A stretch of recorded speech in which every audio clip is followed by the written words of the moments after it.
Hey, it's Jessie from Squeegee Ink, and in this video I'm going to show you how I print this t-shirt. It's called Stay Organic, and you can basically just follow us around in the studio for the day, seeing what we do and when.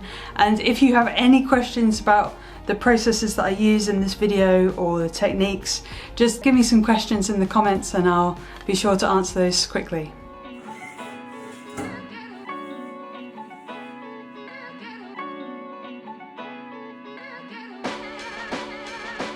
Today I'm going to be using 55T mesh screens, so I'm just making sure that they're all decoated, degreased and set aside to dry before coating.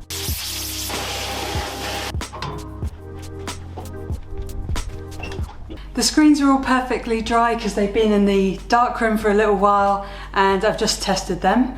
I'm ready to go ahead and start coating them up with light sensitive emulsion. And I like to use this, which is the Pro Angle Scoop Coater. I get these and all of my emulsion from Screen Print World using the CRP5 discount code. So I'm ready to go ahead and coat a hell of a lot of screens.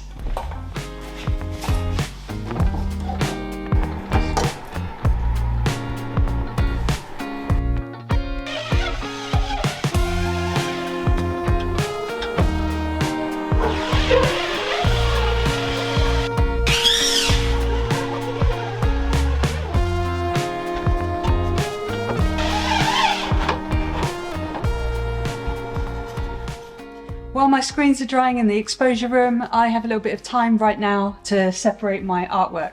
I've already designed it in Illustrator and I'm going to be doing like spot colour on the 55T mesh. That means that I can just really quickly bring the vector artwork into Sep Studio NXT to figure out all my layers and separations and put it on a template ready to print my film positives in a second.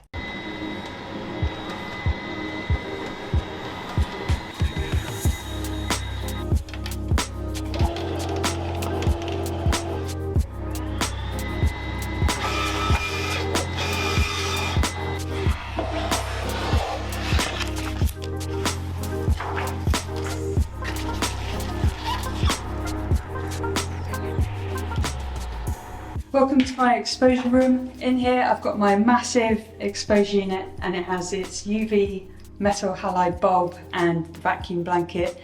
I've also got all my film positives hanging up ready, and I've got 2 racks of screens and they're 23 by 31s.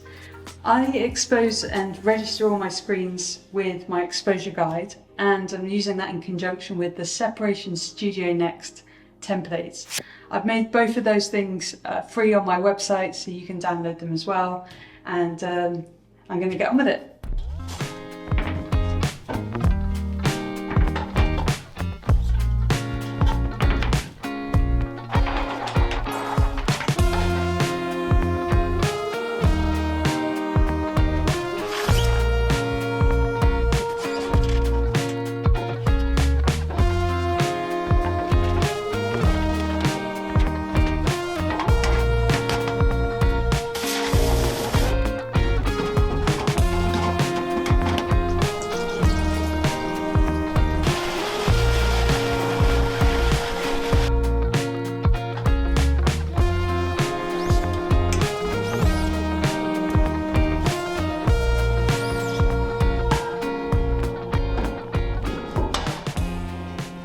With this particular design, we've decided to do it in discharge ink, which is a water-based ink. I think it's going to be really good on the types of garments that we've got. So we've got like a brightly coloured creator and a cruiser.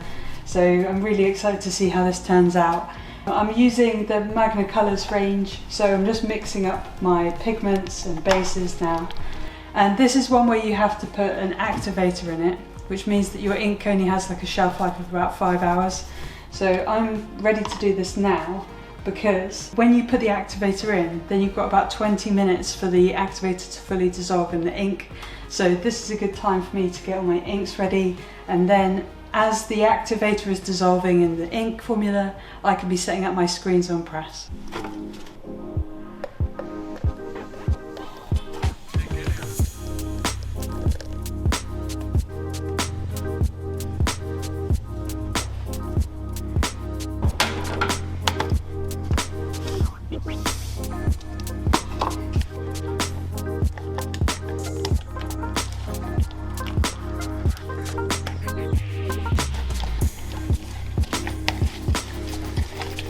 If you hadn't watched it already, we've actually visited Magna Colours where they actually produce the inks. We did a tour and I've made a YouTube video about it. I'll put a link to it here.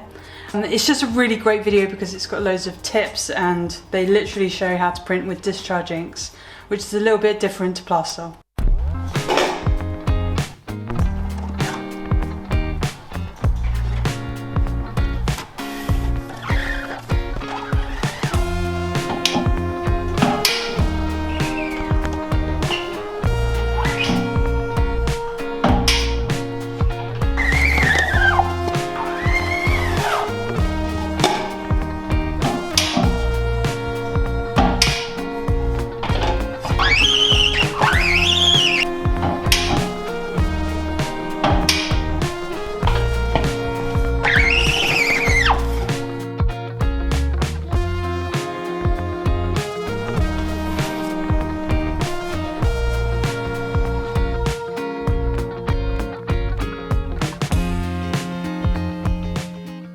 We're really happy with our decision to print this particular design with discharge inks because we wanted it to be vibrant, but we also didn't want to lay down too much ink, so it's got a really nice soft hand feel. The way that discharge inks work is that you don't need an underbase like Plastersols to make it nice and vibrant on different coloured garments, because the discharge actually strips the dye from the original garment, so it's like printing on the organic cotton straight away.